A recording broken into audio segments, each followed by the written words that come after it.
Mr. Speaker, will you call the House back to order, sir? The House will come to order. Mr. Morelli.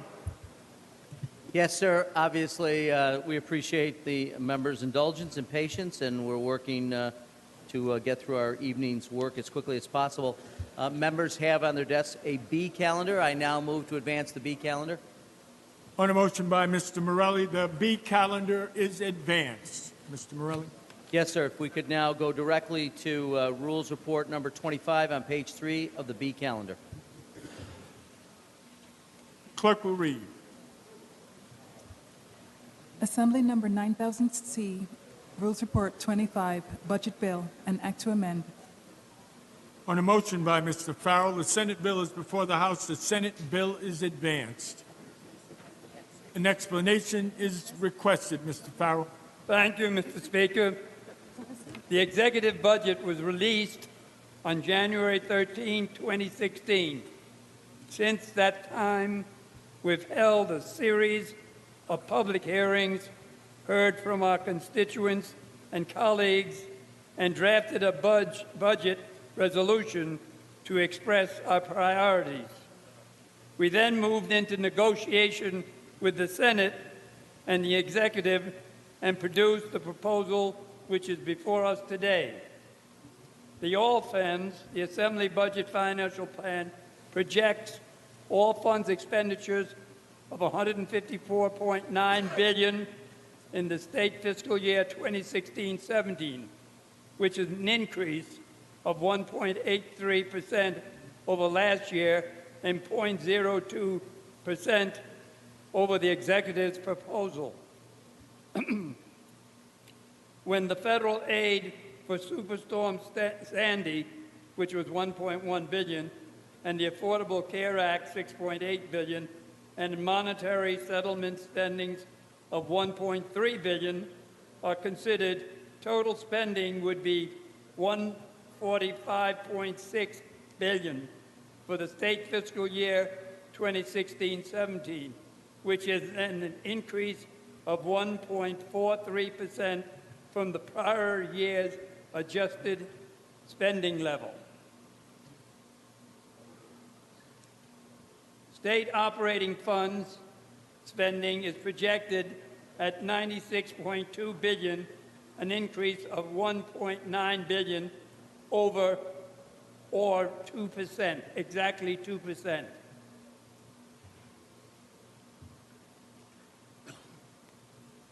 This budget provides a new $1.47 billion investment in education, which provides $626 million in foundation aid, supported community schools, and the elimination of GEA.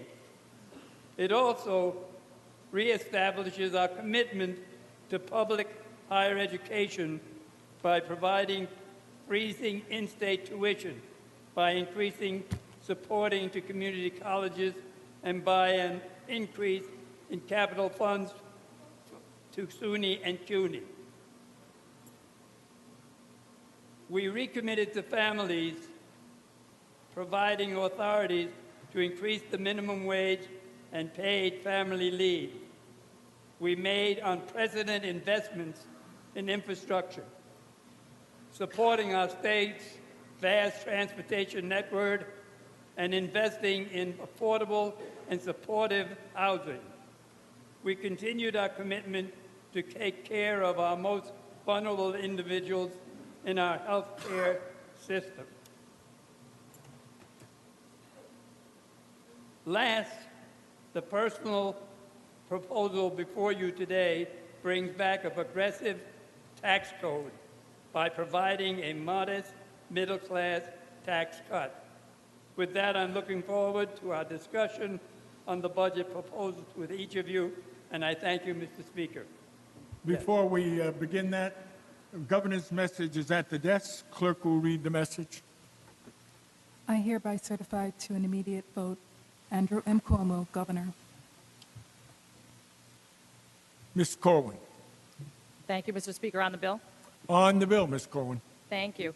I just want to make note right now of the time. It is 12:45 a.m. on April 1st. We are taking up our fifth bill of 10 budget bills. That puts us about halfway through voting process. Now, clearly, as my colleagues had mentioned earlier, we had rushed with messages of necessity to get ourselves to this point, all in an effort to have an on-time budget. And clearly, I can very much say that that is not the case. We do not have an on-time budget. Add to that now, we have the added problem of doing this budget, the rest of it, in the cover of darkness. Our media's gone home. Our constituents are gone. The stakeholders, the people who are most impacted by what's being decided in this bill, have long gone. And many of them have gone to bed or gone home thinking that we have an on-time budget. And let me just say it one more time. We do not have an on-time budget. We may have an agreed-upon budget, but I can tell you that some of this stuff isn't even written up yet. It hasn't been reviewed for errors, and it certainly hasn't been vetted by everyone who serves as a representative to the people in this state.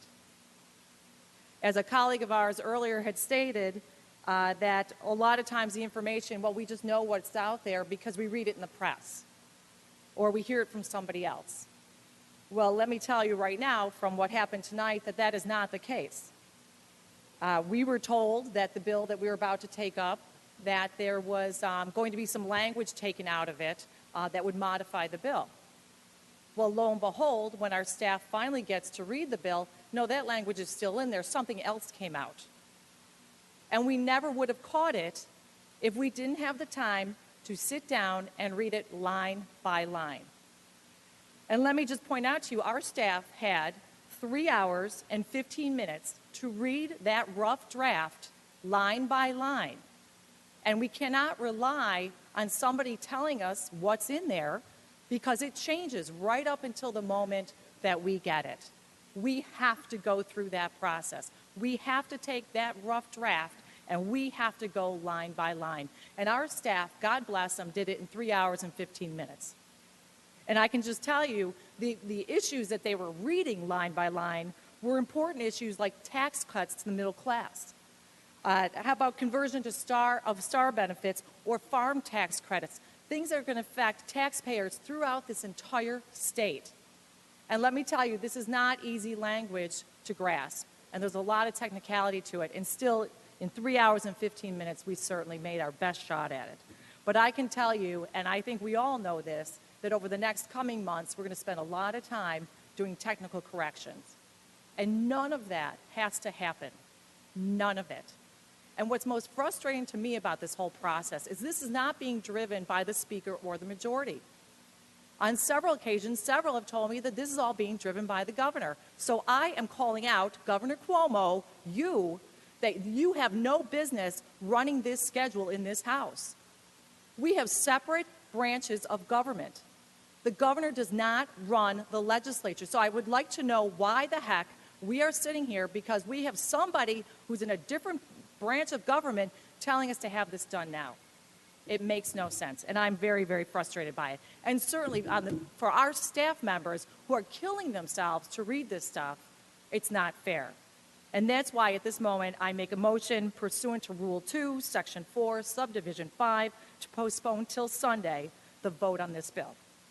I do this to comply with the Constitution's mandate for a 3-day period. Thank you, Mr. Speaker.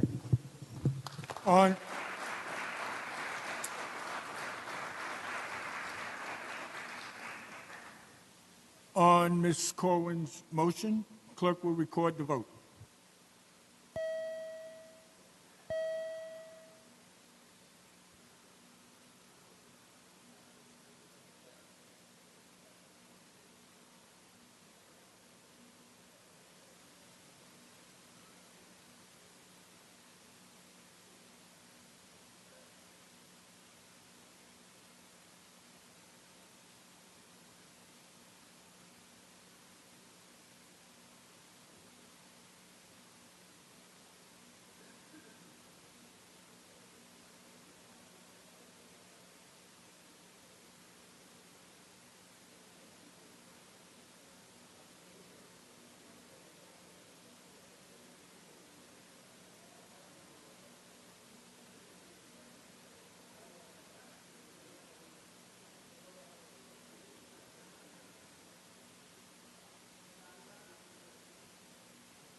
Are there any other votes?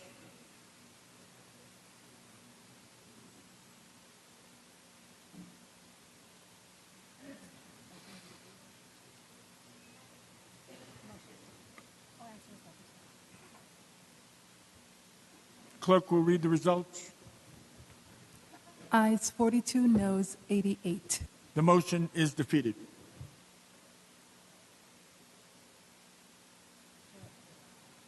Mr. Oakes. If the chairman would yield for some questions. Yes, Mr. Oakes. Mr. Farrell yields. Now that I know you went through, Denny, and read a number of the figures in your opening remarks on this, we now have a better picture, or at least you're able to provide a better picture. We don't have it fully yet, but of where we are with the numbers in this. And I guess one of the things that I would bring out, I know with the federal funds, when we had our Ways and Means Committee and in your numbers, total spending on this overall budget's $154.9 billion with all the federal money, I think, the Medicaid and the Sandy money. But we show tax receipts or total receipts of $153.8 billion. So the question is, do we have a shortfall in this budget? It would seem when you add the numbers, we have a shortfall of around $1.1 billion.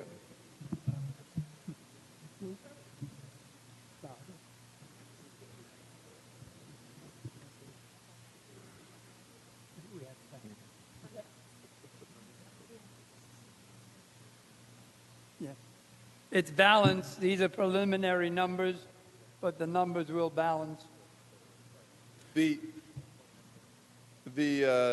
timing, I mean, when you say it will balance, the difference is then from what? How monies come in, we may have more at the end of the year. I'm just trying to figure out how you come up with that.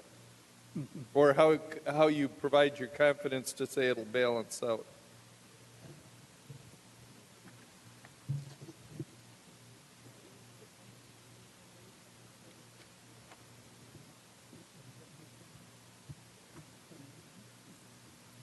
We had $6.4 billion in funds balance. And so, 6.4, so that will cover the. so whether this may not match up, you're confident the end of the year will have. Yes, right. I think we're looking at different papers. Within this bill that we have before us, do you have numbers on, one, are there provisions that increase taxes, and if so, to what extent, and are there provisions that decrease taxes, and if so, to what extent? Just trying to get an overall view. Yes, we are cutting taxes. Do you but have the number? We're not increasing taxes. So there's no increases within this bill? There may be minor adjustments made, but other than that, no.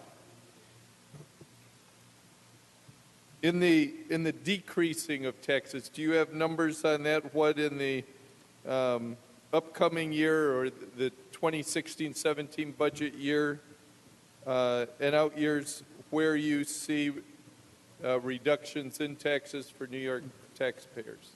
Yes.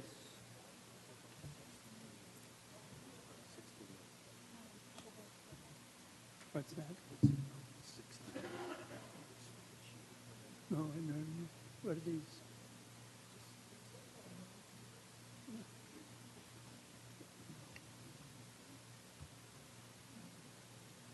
We have here revenues, $61 million from revenues.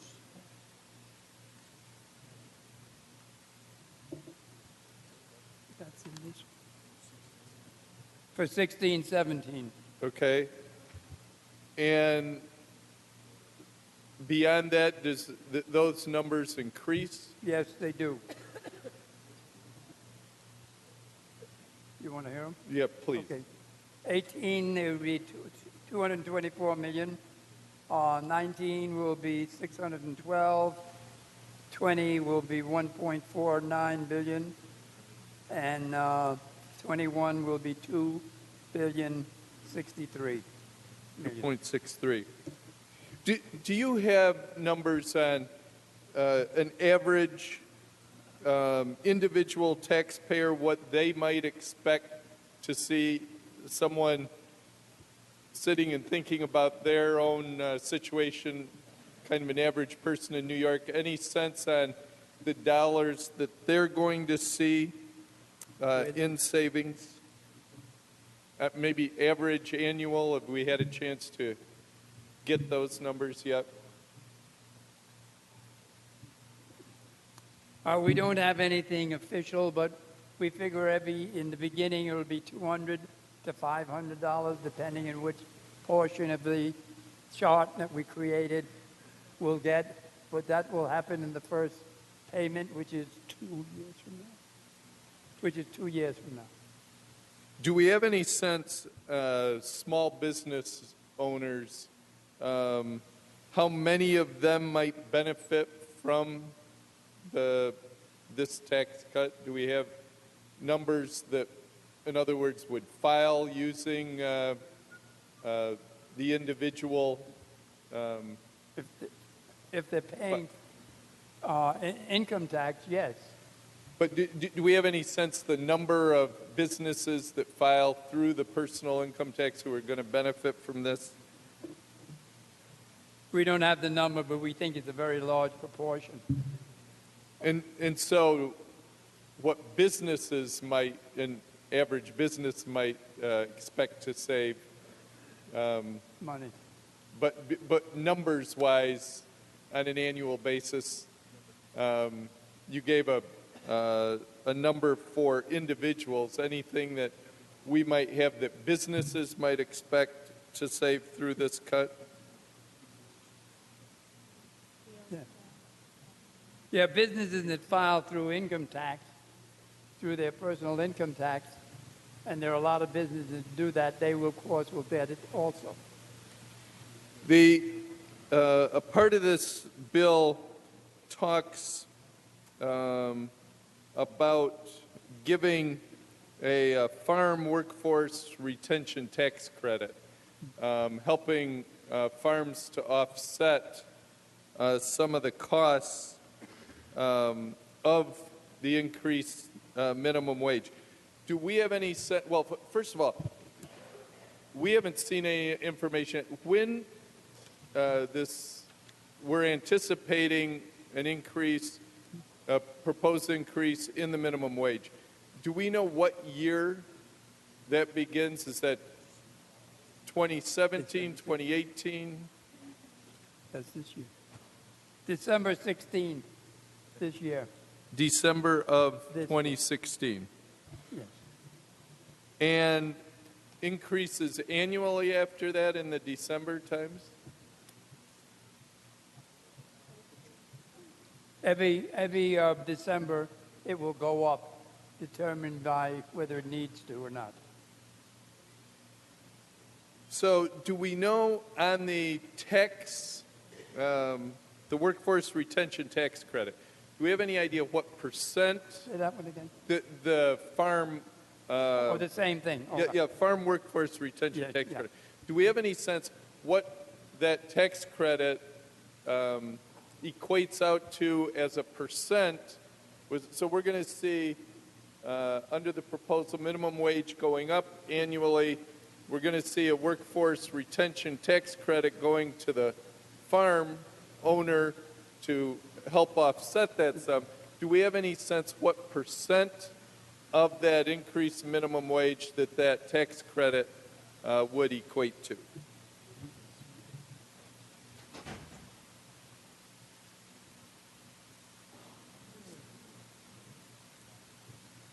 We believe that the people we put to work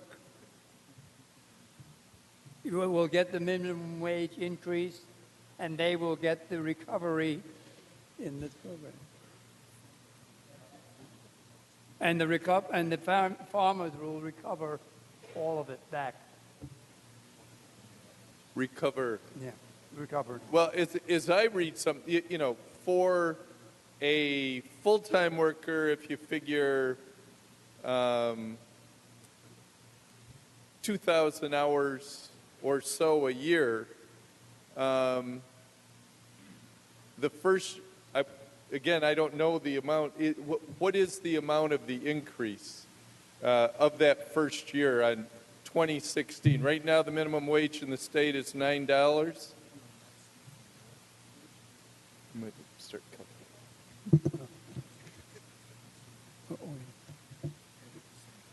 Yeah, every December from upstate goes from 970 to 1040 to 1110 to 1160 to 1250. Okay, so it's 9 now. It'd go to 970 Yeah. Yes. the first year, and so I looked at it. It's a $250 per employee credit. That's around 12 cents an hour. The increase is 70. That seems to me, you know, maybe a sixth, 16, 17% or so they would get the tax credit to help offset it, but that means the rest of that amount, that farmer, the farm owner is going to bear that additional cost for compared to what he had the year before. Yes. So that's it should help some, but it puts those individuals and their labor costs and their competitiveness certainly much more difficult for them for any of the people who are entry level making that minimum wage. Let me ask, do we have any idea, so we're talking about 70 cents, again we're talking upstate at this point, any idea like an average small business, and I know it may be hard, what is an average small business perhaps, but do we have any idea when fully implemented, you talked about $12.50, someone who's now paying entry level, first day on the job, $9, going to $12.50, that's about a 40% increase. What that cost would mean to businesses, increased costs? Do we have any estimates along that line? No. What about any further tax relief? I mean, we've done the farm one. We haven't done a small business one. Is there? We did talk about the middle class tax cut. People who might file their business taxes, they're going to get a bit of relief, but we're not sure how much. Is there anything else within this budget that we know of that's going to help farms, small businesses to compete?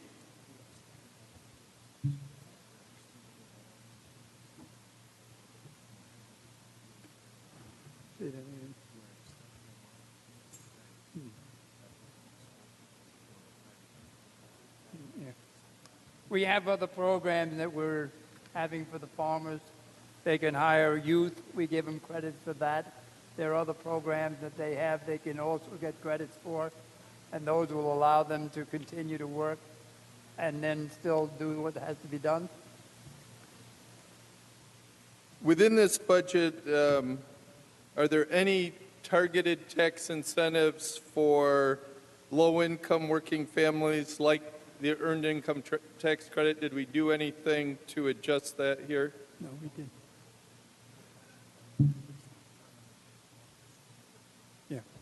Yeah. We did not increase it, but we made the the father is not in the household, he can continue to get the earned income tax credit. Thank you. And we've made that law permanent. Thank you, Mr. Farrell.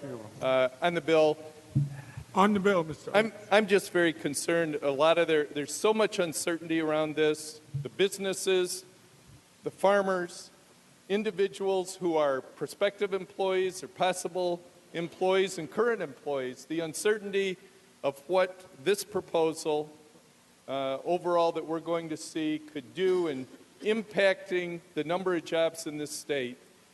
It is very difficult for me to think that we've thought through enough that impact, and I think that we as a state are making a mistake if we create a minimum wage to the increase to the level that's being proposed that's going to put the businesses and the number of jobs in this state in peril. Thank you. Thank you, Mr. Oaks. Mr. Thiel. Thank you, Mr. Speaker. On the bill? On the bill, Mr. Thiel. Mr. Speaker, I want to talk tonight about the farm workforce retention credit that Mr. Oaks just talked about. And that may seem odd because I represent Suffolk County. And people think, when they think of Suffolk County, that it is suburban, shopping centers, tract housing. You know, Long Island was the home of the suburb. But the fact of the matter is the area I represent, Suffolk County, is a major agricultural county in the state of New York. And in fact, in many years, in terms of agricultural production, Suffolk County has been the #1 agricultural county in the state. It is always in the top 3. We have some tremendous world-class wineries with the vineyards, vegetable farming, agritourism. Agriculture remains an important part of the economy of Suffolk County, particularly on the East End that I represent with Mr. Palumbo, but also many other members of the Suffolk County delegation. So agriculture is extremely important, and it's not easy to farm on Long Island. Land costs are high. Taxes are high. Utility costs are high. It is a high-cost place to do business. In fact, so high cost that the local townships in Suffolk County since the 1970s have entered into a program to purchase development rights from farmers, to protect the farmland, but to also help make farming more economically viable by purchasing those development rights. So this farm workforce retention credit is extremely important to me.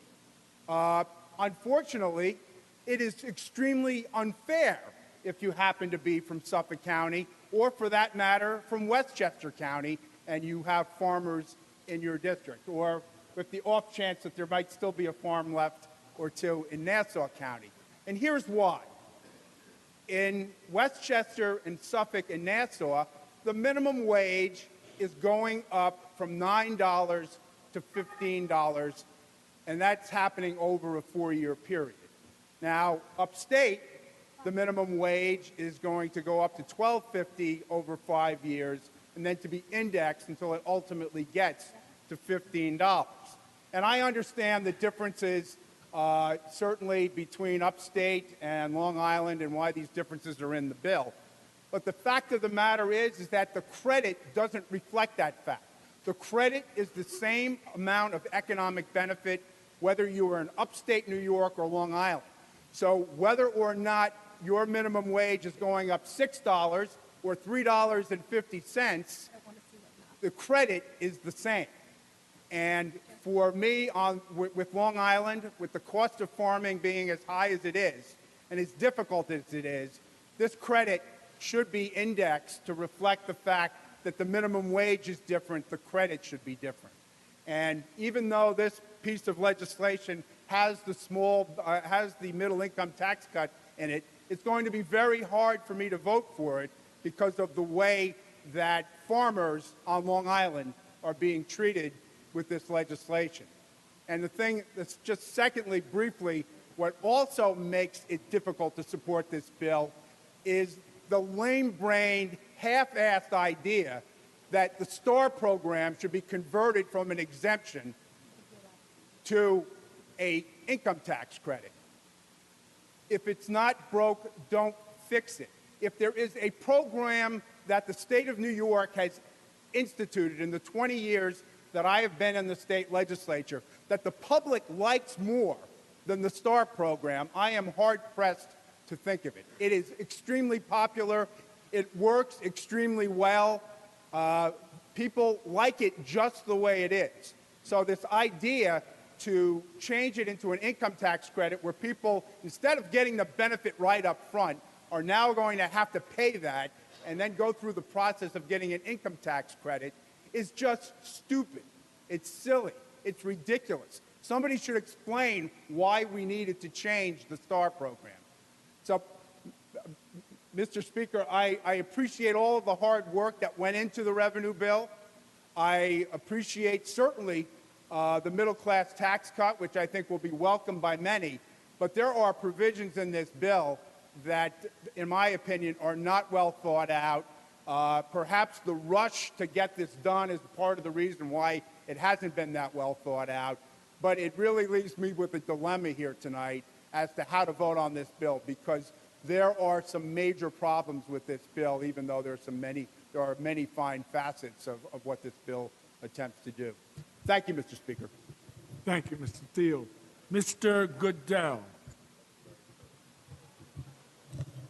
Thank you, Mr. Speaker. Would the sponsor yield? Will you yield, Mr. Farrell? Yes, Mr. Speaker. Yes, Mr. Sponsor Goodell. Thank you, Mr. Farrell. I noticed that the very first section on this, I'm sorry, it's section J, deals with a commercial production tax credit. That's the tax credit, as I understand it, that applies to only to filmmakers. Is that correct? Filmmakers. Yeah, people that make commercials. Yes. People who make commercials. So Filming of commercials.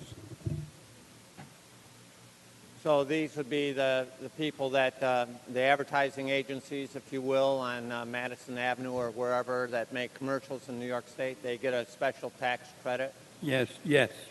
And does that industry suffer from a lack of revenue that makes it necessary to help them financially at the expense of the taxpayers in order to stay making commercials in New York? Well, I think part of it is, as we always are told, they can go to Ottawa or any place else they want to. So you have to sometimes do these things to keep them. Well, one of the things I was concerned about is that the New York Federal Reserve Empire State Manufacturing Index for the last 7 months in a row has shown that manufacturing in New York State is going down significantly in terms of employment. Wouldn't it make more sense to provide a production tax credit for our manufacturers who are suffering in New York State than to provide it for Madison Avenue advertising executives? That's a question that I think is relevant for me to answer. Is there any reason why we're not trying to help our manufacturers in New York State that you're Oh, we aware do of? lots of things to help our manufacturers. The governor's initial proposal included, as I recall, $300 or $400 million in small business tax credits. Has that been taken out? Say that again, I'm sorry. Yes, it's my understanding the governor's original proposal included $300 or $400 million in small business tax credits. Has that been taken out of this? Yeah. Yes. So we keep a tax credit for advertisers, but take it out for all the small businesses? Well, to begin with, we didn't take it out. It's been in there to begin with. And secondly, as we were saying earlier, the small business people do get money, do get help, especially if they're doing their income tax, because that tax cut will help them. So I think we've done a good job there. We can look at the other things you're talking about. We don't get too many requests from them, you know, the business people, the large businesses. So as in the movies, we have to do what we do to keep them.